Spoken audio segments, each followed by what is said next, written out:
Hello and welcome to program 9 of Build with Becky. This is another strength and hypertrophy month, and it is a pull focus this month. So for lower body, that will mean deadlifting and hinging, and for upper body, a variety of different pulls, including some chin-ups, some lat pull-downs, and some dumbbell rows.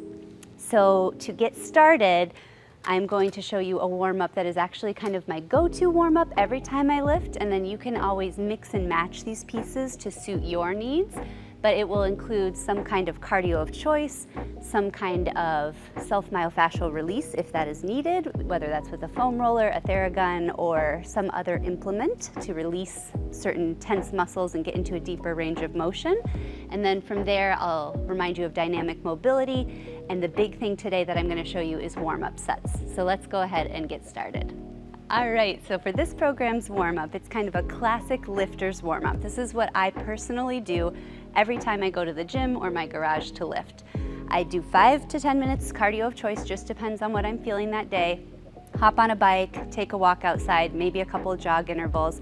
That is just to raise my body temperature and to prime my joints for more movement. After that, you're gonna do what's called SMR, which is self-myofascial release. And this is kind of as needed. So one form of self-myofascial release is using a foam roller. Another form is a Theragun. Another form is maybe like a lacrosse ball or a tennis ball or something like that that you can use. So what is the point of self-myofascial release? It's kind of like a massage. Myofascial is working on the fascia, the connective tissue of the body, but self, so you're doing it to yourself. So for example, for me today, and what's the purpose of it? To get into a greater range of motion and do a little bit of rehab, a little bit of prep, so that your body, if you're holding on to any tension from like your previous workout or an injury or something, you're recovering a little bit. So right now, my right hamstring is kind of tight, just has been the last couple days. So I'm gonna do a little bit of foam rolling there. And with foam rolling, the big thing that I see people doing wrong is they just kind of really go to town and go really quick, and it's not terrible, but it's not very effective either. The better thing to do would be maybe add a little more pressure if you can tolerate it, and then pretty slow go through a muscle until you find a spot. Like I just found a spot that's pretty uncomfortable. So I'm actually gonna pause there and take an inhale. And especially when I exhale, I'm gonna visualize that muscle releasing. And then I might be able to inch just a little lower or a little to the side, right or left. And I'm just gonna keep doing that for that whole area that's tense, which might take a couple minutes. And this is one area where I would say you don't have to match side to side, because only my right hamstring is tight. So I don't really need to do this on my left side. Or if only my right knee is painful, then maybe I only need to do my right quad a little bit to release above the knee area. And again, if you find a spot, you might go side to side, take an inhale, exhale. There's not really like a right or wrong way to do it with your body, as long as you're feeling like you're hitting those pressure points, okay? And then if you're a little maybe uncomfortable, because honestly it is uncomfortable on a foam roller, it might feel better to do it with a Theragun. It's a little loud, but once you turn it on, you just put it wherever you have the pain, and then you just kind of let it, through the vibration, loosen up that muscle. So let's say your knee's a little painful, maybe you would do your quad a little bit.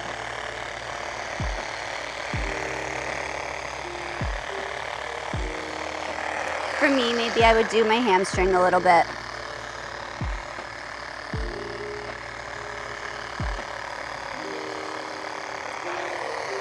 And another thing to know is sometimes you don't want to do exactly where it hurts, or you could, but you might want to do around the area too. So let's say your knee is hurting, you're not gonna, first of all, never Theragun directly on a bone or a joint. So don't take your Theragun to your knee if your knee hurts.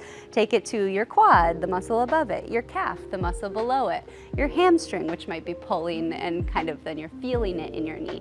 Similar to when you go get a massage and you tell them like, my right neck hurts, and then they start massaging like your lower left back. It's because they know there's fascia that connects the right shoulder to the lower left hip. So sometimes you have to go to a different place to get the release where you need it. But that is optional. Another one I really like to do, I'll be right back, grabbing a little ball here, is maybe a lacrosse ball or a tennis ball under the feet. So you would want to do this in stocking feet, especially if you're a runner and you have any kind of plantar fasciitis or just kind of your feet get really tight.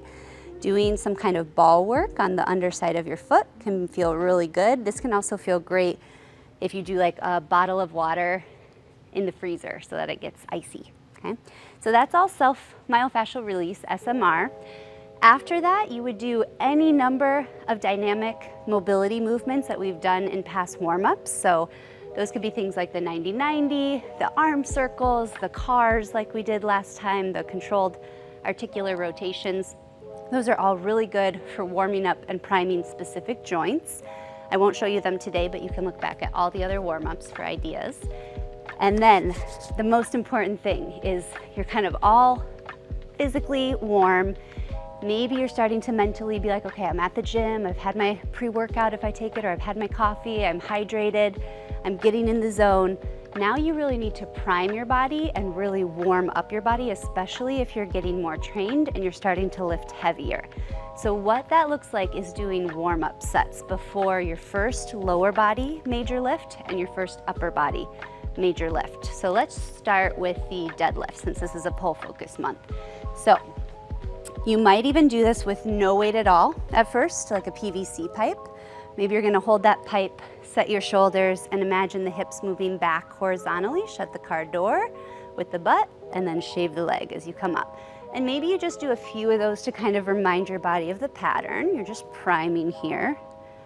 Maybe you match your breath, inhaling down, exhaling up. And then once you're kind of like, okay, we're hinging, I know what we're doing, you can add a little bit of weight. I would call this your first working set when you're adding weight, and you would only want to do maybe an RPE of 3, like 30% of your 1 rep max. So I have 15s here. Just depends on your level. If you're like, oh, I kind of am using 15s, then maybe your RP3 is the PVC pipe. If you're like, I'm deadlifting 300 pounds, then this isn't even a 3 for you. So it just depends on where you're at. But for me, I would pick these up, set my shoulders up, back, and down, same motion, shut the car door with the butt, shave the legs. And I'm gonna do 8 reps here because it's a pretty low RPE, not very hard, just kind of getting my mind and body ready, priming my muscles a little more. That was 4, inhale down, exhale up. This is 6, 7, and last one, 8. Then from there, after you carefully put it down, you might need to do a little mobility as well if your hamstrings are feeling it. Maybe at this point, if you're doing option 1, you bump up to the barbell. This, I believe, is a 35-pound barbell. Most barbells are 45 pounds. I just did 30 pounds with 2 15s. So it's actually not that big of a bump. I probably even would go from a 3 RPE to maybe a 5 or a 5-6 by adding a couple of plates, maybe 10 pounds per side. So now I've bumped up to maybe 55 pounds. And also just note that your RPE, your rate of perceived exertion, can change over time. So ordinarily, I can deadlift pretty heavy. I can do most things pretty heavy. This month, I'm coming off of COVID, so things that usually would feel like a 3 RPE might feel like a 7, 8 to me. So just know that can also vary over time. But for 55 pounds, we're hoping this is gonna be about a 5. I'm just gonna try 5 reps here. So the bar is really close to the shins, mid-foot, which is further back than you think. Grabbing where the knurling is and then setting the shoulders, imagining squeezing oranges in the armpits, and then pushing into the ground to come up for that first rep. Hips coming back, shave the legs. Shut that car door with the butt. So that's 2, 3, kind of feeling the hamstrings a little more, 4, and 5. And then careful to the knee, and then bend the knee to put it down. And now I have to think back, was that about a 5? I would say that for me this month, that was actually probably at least a 6. So I actually am probably then done with my warm-up sets. Depending on the month, maybe I would need to add another plate and do another warm-up set. I would say you want to get to at least a 6, maybe even a 7 in your warm-up sets. And then from there, the next set is considered a working set. So let's do the same thing for upper body with the lat pull down. Come on over and I'll show you that. All right, so once you've warmed up your lower body, you need to also do some warm-up sets for your upper body. In day 1, the first upper body lift will be the lat pull down. So we're just going to do progressively heavier lat pull downs. So here I have 20 pounds selected. Again, that's just gonna depend on you and your level. Underhand grip, like the variation that we'll be doing.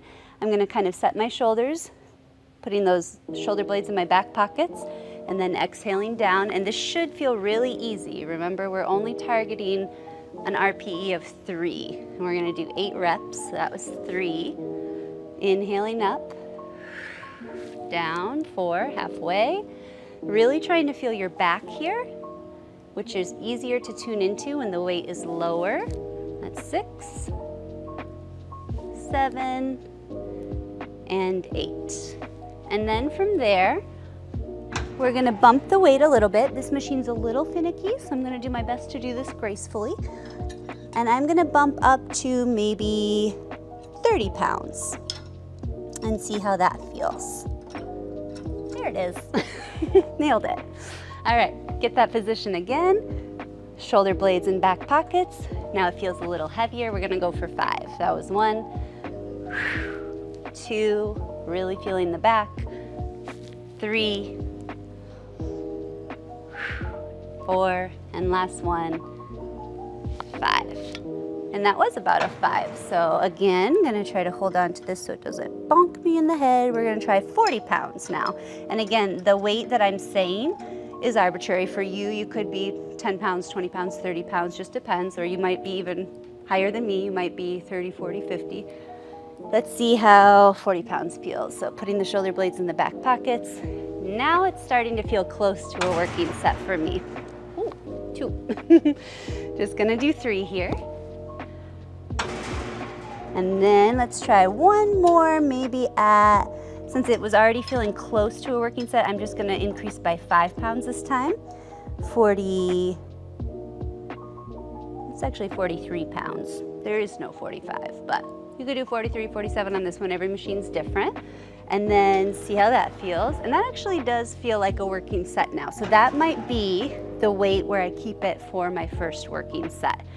So that is what I mean by warm-up sets, literally the same lift that you're going to do in the warm-up or in the workout, but you just start really, really low.